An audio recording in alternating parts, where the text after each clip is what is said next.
So most people are gonna have an issue with, they might die too soon. And if you die too soon, literally means that you died while you were still responsible for a lot of things like raising kids, mortgage, a lot of debt, and things of that nature. And so what we do is make sure that folks who have already encountered some insurance guy who left them with not enough coverage, or they have no coverage at all, we make sure that they get properly protected. And to do that, we use a simple formulation we call a dime. The dime, the letters in it, D-I-M-E, actually are an acronym, and we do this to help us to remember. It's really effective for new people joining our business. The D in the dime stands for death protection, right? Because death is inevitable. We know our birthday, but we don't know our death date. So consequently, we know that the first cost associated with death is the cost of a funeral. The average cost of a funeral nationwide right now is about $15,000. That's a lot of money. The cost of living went up, so the cost of dying did too. Even if you live in an area where right now funerals might be about $7,000, believe me, you don't want to put away $7,000, because what if you die at a point where the cost of a funeral is $15,000? Again, the cost of living goes up, so the cost of dying does too. So we make sure people have at least that much in place to cover their funeral arrangements. The other thing is the I in a dime stands for income replacement. Now here's where we really began to open people's mind, because you know what? The average person that I sit down with, they've actually had an insurance quote from some guy who offers maybe a whole life policy, universal life policy, cash value. They're all the same thing, right? So when they sit down with those folks, they're going to offer them a policy that's guaranteed to not be enough coverage. And then they're going to tell them that they're getting some kind of investment built into it. But we know that's not necessarily the truth. The truth is, when you pass away, especially while you're still responsible for kids, your income, a loss of that income is devastating to the family. So let's just say you got John and Mary, right? So John and Mary, John passes away in his 30s, and John, his family still needs $2,000 a month to come in. Well, that $2,000 a month, it disappears when John stopped coming into the house because John died. So now Mary has to fend for herself. What we do is say, hey, let's put income replacement into the policy so that we can make sure that $2,000 a month is still coming in. So $2,000 a month, you're going to need that for at least 10 years. So $2,000 per month times 12, wow, that's $24,000 a year, right? Multiply that times 10, and you got $240,000 minimum that you need in coverage, and that's just at $2,000 a month. You still need $240,000 in coverage to make sure that the family is going to continue to prosper in the absence of the breadwinner. And so the M in the dime stands for mortgage, right? Why mortgage? Well, because when the breadwinner dies, the mortgage company or the bank doesn't just suddenly say, you know what, he died or she died, and you guys by default you can just get the house now. It doesn't work that way. So we always make sure that you have enough in there to pay off the house. So I asked John and Mary, hey, if you had to strike a check today to pay off your house balance, how much would it be? The average person tells me somewhere between $75,000 to $100,000. So we always make sure you got at least $100,000 in place to cover the mortgage. And then finally, the E in the dime stands for education, because we know the average child that graduates from college and goes into the workforce is going to make $2 million more in their lifetime than a child who doesn't graduate from college. And so the average family has about 2 kids in it. And then when I ask people, how much would you want to contribute to your child's college education? The average one of them is going to say 50 to 100%. If you got 2 kids and you do 50%, well, that's another $100,000 that needs to be built into the policy. All total, you add all that up, that's $455,000. And then I always say this, I acknowledge it because it's the elephant in the room. Now, the average person hadn't thought that they needed that much, so I say it. John, that's a lot of insurance, isn't it? And then what does he say? Yeah, it's a lot of insurance.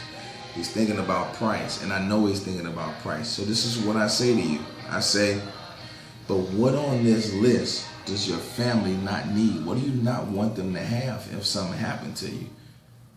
And I wait for the answer. And they always respond with, well, I want them to have all of it. Of course you want them to have all of it because you love your family. So it's not a question of whether you need it or whether your family wants it or anything like that. The question is not any of that at all, because let's face it, if I was going to give this to you today, you'd take it, right? Of course you'd take it. I'm giving it to you for free. So what we do is make sure that we meet you at a place where we're as close to what you need, but at a price that you can afford. So we always offer 3 options. And so let's just say I ran 3 quotes, and I put $455,000 on John, and on Mary about a couple $100,000, and $25,000 child riders on the kids, and let's just say that's going to be about $146 a month, right? And then for $300,000, let's just say that's about $84, $85 a month, right? And for $150,000, let's just say that's about $65 a month, depending on the age and health of the client. Consequently, I always ask, based on what you need, because we know what you need, but also on what you can afford, which one of these options works best for you? Now wait, and they always pick one of the options based on their budget and how their life is working. I don't know what that is, so I let them pick. Generally, they're going to pick the one in the middle, okay? And when that happens, the company is going to generate a commission within 24 to 48 hours. And that's how this works. And then I want to do is show you, because after this, all I do is ask a few health questions. I just go in and I say, you know what, that's great, $84, are you sure? You're going to be comfortable with this next month and the month after? Yeah? Okay, great. So we're going to go ahead and make sure you qualify. And then I have to qualify them. I have to ask, have you ever had diabetes, heart disease, or anything like that? We ask a lot of medical questions, and then we go ahead and we accept the money. And then after accepting the money and submitting it electronically, the company is going to generate a commission after the underwriting process, which takes, like I said, 24 to 48 hours. And then after you get an email at 3 o'clock in the morning, it shows up in your bank account. So the next thing that happens is, let's say they picked the one for $84 like John did. Multiply that times 12. And that's $1,000 a year in premium. Well, that $1,000 is what a person is going to pay in a year. But the company actually is going to calculate your commissions on the basis of a year's premium paid in advance. But what they really only paid was 1 month premium. And so when you start our company, you start as a rep. And as a rep, you make 25% of a year's premium in advance. And at 25%, that means you're going to make 25% or 1/4 of that $1,000. So that's $250. Not bad. It only took me, about 5 to 7 minutes to explain the dime to you. And that's all it takes to explain the dime. And then it's going to take about another 10 or 15 minutes to actually finish writing the policy, and you make $250 with less than an hour's work. I'm sure that's pretty inviting to you. But what happens is this: when you come on board, I'm going to help you, or your trainer will help you to set 20 appointments. So we're going to set 20, and then 15 of those appointments, we're going to end up going to see them. 5 of them are not even going to be available. They're going to forget about it or something. 7 of those people, let's draw a heart right there, because 7 of them are going to love their family enough to make the purchase. They're going to buy coverage for their family. And 7 times $250 at the rep level is actually going to be about $1,750 for the week. $1,750 for the week. That's pretty good, right? So we're going to run that play for a couple of weeks. And after running this play for 2 weeks, here's what's going to happen. I'm also going to be, a good trainer will bring on 4 people that's actually going to join the business with you, and they're going to become reps too. And when they become reps, they're going to be earning 25%. We're going to put 25s there representing where they're earning that as a rep. And that's going to push you up to become a district manager or district leader, right? So I'm going to put DIST for district. And that's going to give you twice the money for the same work. Now you're earning at 50% for any of policies that people actually select for themselves. So you're still running a dime, still only takes 5 to 7 minutes, but instead of making $250 when you collect 84 bucks, now you make $500 when you collect 84 bucks. That's how this works. It's really that simple. So now you're at 50% at district, and your people, the first 4 people we brought on for you, they're at 25%. But one of them actually does the same activity and collect $84, they're gonna make $250. But the difference between their 25 and your 55 is twice the money. So that 25% difference is another $250, which means that the other $250 rolls up to you. So the company is gonna always honor your connection to the person that you brought to the table. And that's how you earn override income.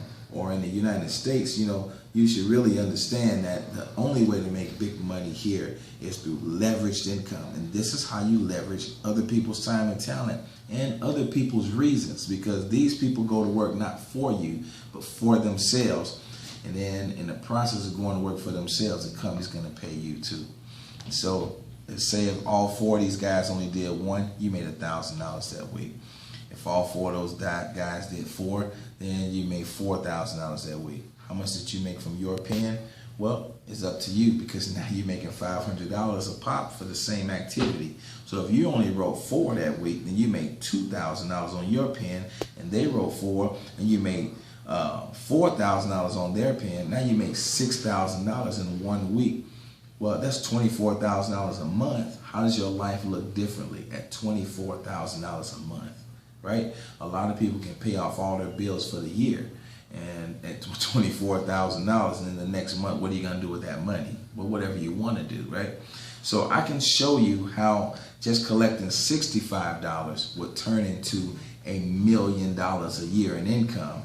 But, you know, right now I'm going to go ahead and stop this tape and get back with the person that got you to watch this, and we'll talk to you real soon.